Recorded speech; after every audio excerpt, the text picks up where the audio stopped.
किया भी था। तो इसमें मैंने लिखा है कि the institution of local governance जो है वो it came into prominence because of the 73rd and 74th amendment, and this was the era of democratic decentralization। तो इसकी सक्सेस क्या रही है, मैंने साफ साफ इसमें चीजें लिखी हैं, ठीक है, अगर आपको दिख रहा होगा तो वो साफ साफ चीजें मैंने कैसे लिख रखी है कि डेमोक्रेटिक डिसेंट्रलाइजेशन हुआ है, तो उसकी वजह से क्या हुआ है, गवर्नेंस में एक काफी अच्छा हुआ है। SC ST के लिए इसमें प्रोविजंस रखे गए, तो मार्जिनलाइज सेक्शंस को इंक्लूसिविटी का एक सहारा मिला। बॉटम अप अप्रोच है, लोग खुद अपने फैसले करेंगे। आइडियाज कॉन्स्टिट्यूशन में, प्रियम्बल में, DPSP से इंश्राइन जो थे वो इसने सुदृढ़ किए। लेकिन अभी भी प्रॉब्लम है, जैसे कि पंचायत के पास, म्यूनिसिपल बॉडीज के पास फंड ही नहीं है, या उनका पोलिटिसाइजेशन हो गया है। जो भी लोकल MLA है, MP है, वो कहीं ना कहीं उस चीज पे हावी रहते हैं कि किस करवट या किस दिशा में आपका इलेक्शन मुड़ेगा। विमेन पार्टिसिपेशन जो आपका ये प्रधानपति वाला कॉन्सेप्ट है, ये भी एक प्रॉब्लम है कि औरतें अपने डिसीजंस ले ही नहीं पा रही। म्यूनिसिपल अथॉरिटीज के पास अगेन फंड नहीं है, तो जब फंड नहीं है तो कुछ भी नहीं है, फंड्स, फंक्शनरीज है ही नहीं, तो फिर हम क्या बोलेंगे। और इसीलिए ठीक है, तो इस तरीके से आप एग्जाम्पल देंगे, प्रॉब्लम बताएंगे, सोल्यूशन बताएंगे और वे फॉरवर्ड हमेशा पॉजिटिव देंगे। आंसर को खत्म करना है 8 मार्क्स में और 20 मार्क्स में, तो वे फॉरवर्ड जरूर दो, बहुत अच्छा सा वे फॉरवर्ड दो। आप एक ब्यूरोक्रेट हैं तो आप पेसिमिस्ट नहीं हो सकते, आप नेगेटिव नहीं हो सकते, आप चैलेंजेस को एक्सेप्ट कर रहे हैं अपने आंसर में कि भाई ये अच्छा हुआ है तो ये भी अभी तक चल रहा है, इतने साल बाद भी चल रहा है। ये 1992 की बात आज भी यही चल रही है, जब से मेरा जन्म हुआ है तब से यही चीजें चल रही है प्रॉब्लम, लेकिन स्टिल चीजें इंप्रूव हुई है। औरतों की पार्टिसिपेशन अब बहुत अच्छे से दिखने को आ रही है। और अगेन जैसे आपका रिजर्वेशन जो है अब औरतों के लिए और भी बढ़ रही है, लेजिस्लेचर्स में आ जाएगी और पार्लियामेंट में आ जाएंगी, तो आपको ट्रू विमेन पार्टिसिपेशन और रिप्रेजेंटेशन आपको दिखेगी। तो अगर औरतों के पास वो एक्सपीरियंस ना होता पंचायतों का, तो हम ये रिजर्वेशन देने में नाकाम भी हो सकते थे, क्योंकि हमको शायद ये लगता है कि क्या औरतें पावर हैंडल कर सकती हैं, क्या वो अपनी ड्यूटी निभा सकती हैं। तो हमारे पास एक सक्सेसफुल एग्जाम्पल है बहुत सारी पंचायतों का कि यस, जहां पे भी पंचायतों में फीमेल पंचायतें हैं वहां पे डेवलपमेंट के जितने भी मुद्दे रहे, बच्चों से रिलेटेड मुद्दे रहे, और औरतों से, हाइजीन से, सफाई से, स्वच्छ भारत मिशन की सबसे इंपॉर्टेंट कड़ी कोई है तो आज वो औरतें हैं, वो महिला मंडल हैं।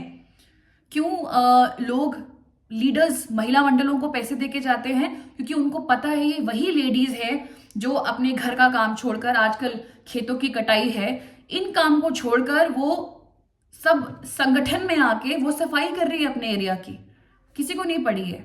इसीलिए इनके काम को हम देख रहे हैं और ये एक बहुत पॉजिटिव स्टेप हो सकता है फ्यूचर के लिए। ठीक है जी, तो ये मैंने आप लोगों को बताना था। इंटरनेशनल रिलेशंस आएंगे इसमें, जो भी आपके कंट्रीज अभी न्यूज में रही हैं वो आप जरा ध्यान से, इजराइल वगैरह बहुत ज्यादा, पैलेस्टीन का बड़ा इंपॉर्टेंट है। मैं सिर्फ इतना आपको बोलना चाहूंगी कि टेररिज्म को कंडेम करता है भारत, चाहे वो उसका मित्र हो चाहे वो उसका दुश्मन हो। भारत वैसे भी किसी को दुश्मन नहीं मानता है अपना, किसी भी देश को। इजराइल और पैलेस्टीन के लिए भी एक पॉलिसी आज से 4 साल पहले भी रेलिवेंट थी, आज भी रेलिवेंट है। उस पॉलिसी का नाम है हाइफिनेशन पॉलिसी। हाइफिनेशन पॉलिसी का मतलब है कि इजराइल को अलग से देखो और पैलेस्टीन को अलग से देखो, दोनों के अच्छे गुणों को लेकर ही दोनों को अलग अलग तरीके से डील करो। ऐसा नहीं है कि इजराइल को ज्यादा तवज्जो देनी है या पैलेस्टीन को कंडेम करना है, ये भारत की पॉलिसी नहीं है। हम नॉन अलाइंड मूवमेंट का जो हमारा प्रिंसिपल है वो भारत की रीढ़ की हड्डी है, वो कल भी ऐसा था, वो आज भी ऐसा, आज से 50 साल बाद भी आपको यही दिखेगा।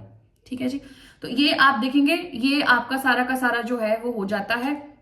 इंटरनेशनल रिलेशन में जो भी भारत के पड़ोसी देश न्यूज में इंपॉर्टेंट रहे वो आप लोगों ने कर लेने हैं, और उनका पहले हिस्ट्री क्या थी, आज कैसा है, उनकी इकोनॉमिक डील कैसी है, उनके बीच में कोई टेक्नोलॉजी का ट्रांसफर हुआ है कि नहीं हुआ है, या फिर किसी प्रकार का ICT या किसी प्रकार की कुछ और चीजें एक दूसरे में ट्रांसफर हुई है कि नहीं हुई है, ये जरूर आपने चीजों को देखना है।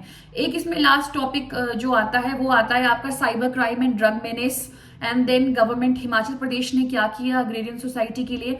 इसमें सबसे इंपॉर्टेंट ये ट्राइबल सब प्लान ट्राइबल वेलफेयर एडमिनिस्ट्रेशन, रट्टा मार लेना है इसको। अगेन सोर्स वही है, निधि सोनी मैडम की किताब या जोगटा की किताब। मैंने तो ये 2 किताबें ही पढ़ी थी उस वक्त। तो मैं आप लोगों को यही बोलूंगी, क्योंकि मुझे घुमा घुमा के बातें करना नहीं आता कि आप ये कर लो वो कर लो, या आप मेरे सहारे ही बैठ जाओ, नहीं, क्योंकि आप जानते हैं कि मैं खुद भी थोड़ा ऑक्यूपाइड रहती हूँ जॉब की वजह से। बट कोशिश यही करती हूँ कि समय समय पर आकर आप लोगों को जितनी भी मेरे पास गाइडेंस है वो मैं दूं। देखिए ये आंसर्स, ये चीज़ें ज़रूरी नहीं है कि मैं बेस्ट टीचर हूँ, मैं ऐसे कुछ भी नहीं हूँ। मैं सिर्फ और सिर्फ एक गाइडेंस का टूल हूँ, बस इतना ही बोलूंगी मैं। और मेरी यही कोशिश रहेगी जितना मुझे आता है वो आप लोगों तक मैं ट्रांसमिट करूँ। लास्ट, जैसे कि एक GS3 का टॉपिक है आपका इकोनॉमी, बहुत इंपॉर्टेंट है। और लकीली मेरा इकोनॉमी में स्कोर बहुत अच्छा रहा दोनों साल। और इनफैक्ट रिटन में जो स्कोर था वो वन ऑफ द हाईएस्ट भी था मेरा। मैंने एक और थे हमारे बैचमेट, उनके साथ वो शेयर किया था मैंने score, it was one of the highest economy में। और उसका जो मैं कारण मानती हूँ वो यही है कि GS3 में इकोनॉमी में मैंने डायग्राम्स बनाए। और डायग्राम्स बनाने से क्या होता था कि एग्जामिनर को भी अच्छा लगता है, ही फील्स फ्रेश, और उन्हें भी लगता है कि चलो कुछ नया दिखने को मिला। अदरवाइज अगर आप सिर्फ पैराग्राफ्स में लिखेंगे, it is very very boring. तो आप कोशिश करें कि या तो आप बुलेट पॉइंट्स में लिखें 8 मार्क्स को, डायग्रामेटिकली आप जरूर उसको लिखने की कोशिश करें। इकोनॉमी में भी देख लीजिए आप, पहला आपका सिंपल कंपोनेंट है ये GDP क्या है, अनएम्प्लॉयमेंट क्या है, पॉवर्टी, इनइक्वालिटी, अनएम्प्लॉयमेंट, इन्फ्लेशन, जैसा कि मैंने आपको डिस्कस भी किया था। ये बहुत इंपॉर्टेंट टॉपिक्स है, ये हैं टॉपिक जिनके बारे में आपको डेटा चाहिए, बिकॉज यहीं से ऐसे भी आ सकता है। RBI की पॉलिसीज मुझे नहीं लगता ये इतनी ज्यादा जरूरी है। सब यूनिट 2 में ही, इसी में ही economic planning in India 5 year plan कैसे रहे।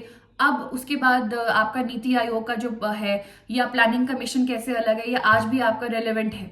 जितने भी आपके ऑर्गेनाइजेशंस हैं, IMF, वर्ल्ड बैंक, ये सब बहुत इंपॉर्टेंट टॉपिक्स हैं। जिन्होंने ये टॉपिक नहीं पढ़े वो जब पढ़ेंगे, अब मान लीजिए आप बिगिनर हैं, आप इस वीडियो को देख रहे हैं, तो आप मृणाल के इकोनॉमी के लेक्चर्स आप जरूर फॉलो करें, वो बहुत बहुत अच्छा पढ़ाते हैं। उसके बाद सब यूनिट 3 में अगर बात करें तो हिमाचल प्रदेश का ये सारा का सारा जितना भी है ना, industries, revenue generation, demographic profile, etcetera, tax base, ये सब आपको अगेन उन किताबों में मिल जाएगा जिनका मैं जिक्र शुरू से कर रही हूँ। उसके बाद अगर हम अगली बात करें तो इसमें स्पेस टेक्नोलॉजी है। मैं आपसे क्वेश्चन डिस्कस कर लेती हूँ जैसे फटाफट। जैसे कि इसमें क्वेश्चन कैसे आ सकते हैं कि भाई इकोनॉमिक ग्रोथ तो हो रही है ना भारत की, भारत कहते हैं हम GDP बढ़ रहे हैं, हम 5th लार्जेस्ट इकोनॉमी है, लेकिन जॉबलेस ग्रोथ क्यों है भारत में, ऐसा क्यों हो रहा है? तो मैंने आप लोगों को पीछे भी डिस्कस किया था कि एग्रीकल्चर कितना % लोगों को इनकम पास करता है, लेकिन GDP में क्या योगदान है, लेकिन सर्विस सेक्टर इतना थोड़ा है लेकिन बहुत ज्यादा GDP में कंट्रीब्यूट कर रहा है। लेकिन ये जॉबलेस ग्रोथ होता क्या है, सुन लीजिए। A jobless growth is an economic phenomenon in which a macro economy experiences growth while maintaining or decreasing its level of employment. The Indian growth experience of the last decade can be called jobless as the rate of employment growth is less than population. Actually ये है इसकी जो original है ना definition, कि when the rate of the employment growth is less than the population growth, उसको बोला जाता है आपका jobless growth, ठीक है। और ये जो एम्प्लॉयमेंट का शेयर है वो एग्रीकल्चर में बहुत ज्यादा कम हुआ है, सर्विस मैन्युफैक्चरिंग बहुत ज्यादा लोगों को जॉब देने में सक्सेसफुल नहीं रहे। क्यों? क्योंकि उनके लिए स्किल्स चाहिए, तो फिर इसीलिए स्किल्स के लिए आपका स्टार्टअप इंडिया, स्किल इंडिया, ये सब स्कीम्स लेकर आ रहे हैं। IT सर्विस सेक्टर में भी लिमिटेड जॉब्स हैं और लिमिटेड एंट्री है, ठीक है। Most of the people, Himachal Pradesh का भी डेटा था कि हमारे लगभग 70 से 80% लोग सेल्फ एम्प्लॉयड है। ये जितने भी थोड़े बहुत लोग हैं ये बाकी आपके प्राइवेट सेक्टर या फिर पब्लिक सेक्टर में जैसे हम लोग हैं, ये लोग एम्प्लॉयड है। अदरवाइज 80% लोग हिमाचल प्रदेश में सेल्फ एम्प्लॉयड है, मतलब अपना धंधा है, अपना बिजनेस है। इसीलिए भी ये लोग भी इसमें शामिल नहीं हो पाते, ठीक है। तो ये इस तरीके से है। उसके बाद इसे अगला क्वेश्चन है कि success of make in India programme depends on the success of skill India. Naturally है, स्किल्स होंगे तभी मेक इन इंडिया हो सकता है ना। इसमें आप 3Ds के बारे में बात कर सकते हैं, डेमोक्रेसी, डिमांड और डेमोग्राफी। देखिए क्वेश्चंस में ना कई बार क्या होता है, ये जो 3F जैसे मैंने पीछे बताया, फील्ड, फंक्शनरीज एंड फंड्स, या फिर 3Ds, democracy, demand and demography, ये ऐसे जब आप लिखते हैं ना तो ये बड़े कैची से वर्ड्स होते हैं, तो आप जरूर यूज करें, या उस समय भी आप ऐसे इसको बना सकते हैं, है ना। और इस तरीके से है। Then again expansion of manufacturing sector is critical to the employment generation in India. बहुत इंपॉर्टेंट है। मैन्युफैक्चरिंग सेक्टर सब सरप्लस लोगों को एब्जॉर्ब करता है और वैल्यू एडिशन करता है। जीडीपी इसकी लगभग 16% है और 28% लोगों को ये बेसिकली एब्जॉर्ब करता है। और इनकी अगर स्किलिंग होगी तो बहुत सारा चीजें हो सकती है। स्किलिंग के लिए हमेशा आप बोलेंगे नेशनल स्किल डेवलपमेंट मिशन देख लीजिए, जो ये बोलता है कि हमने 2022 तक लगभग एक सेट टारगेट को हमें अचीव करना है। Then you have national manufacturing policies 2011-12 की, जो बोलती है 100 मिलियन जॉब्स हमने प्रिपेयर करनी है। नेशनल इंडस्ट्रियल जोन्स आपके जो हैं, टाउनशिप्स डेवलप करने की बात करता है, एक्सेट्रा एक्सेट्रा। जितनी भी आपकी स्कीम्स और पॉलिसीज है वो आप ऐसे आंसर्स में डालोगे। जीरो बजट नेचुरल फार्मिंग पहले भी आ रहा था, आज भी आ रहा है। इसके 4 पिलर्स कौन से हैं भाई? जीवा अमृत है, बीजा अमृत है, देन वी हैव अच्छादन जिसको मल्चिंग कहा जाता है, एंड देन वपाशा दैट इज दी मॉइस्चर या फिर वाटर वेपर जब आप सॉइल्स में डालते हो वो। Then physical responsibility budget management 2003 बहुत बहुत इंपॉर्टेंट है, इसको प्लीज पढ़ लीजिएगा। नीति आयोग का रोल क्या है, ये डिफरेंट कैसे है, कॉम्पोजिशन नीति आयोग की क्या है, डेमोग्राफिक डिविडेंड क्या होता है। देन डब्ल्यूटीओ पे भी डायरेक्ट क्वेश्चन आ सकता है कि डब्ल्यूटीओ के कौन कौन से पार्ट्स हैं। और देन डिमांड पुल इन्फ्लेशन क्या है, explain the limitations of GDP, GDP की प्रॉब्लम क्या है ना, वगैरह वगैरह। ये मैं कोशिश करूंगी अगली वीडियो में थोड़ा डिस्कस करूं आप लोगों के साथ और आंसर्स डिटेल में। मैं ये बता रही हूं कि क्या सिलेबस है और क्या क्वेश्चन है। द लिंक 42 मिनट्स हो चुके हैं। Okay fine. लास्ट हमारा इसी में सब यूनिट 3 में ही आपका पढ़ा हुआ है science and technology and environment. ये सारा का सारा टॉपिक जो है वो आप शंकर IAS से पढ़ सकते हैं, एनवायरनमेंट का, उसको पढ़ लीजिए। साइंस एंड टेक्नोलॉजी वगैरह के लिए मैं आप लोगों को अगेन एक अलग से वीडियो बनाऊंगी। जैसे कि इसमें विजन का एक डॉक्यूमेंट आता है, आप सर्च कीजिएगा PT 365। PT 365 हर सब्जेक्ट का निकलता है। आपने विजन का साइंस एंड टेक्नोलॉजी का पढ़ना है, आपके लिए बेस्ट है।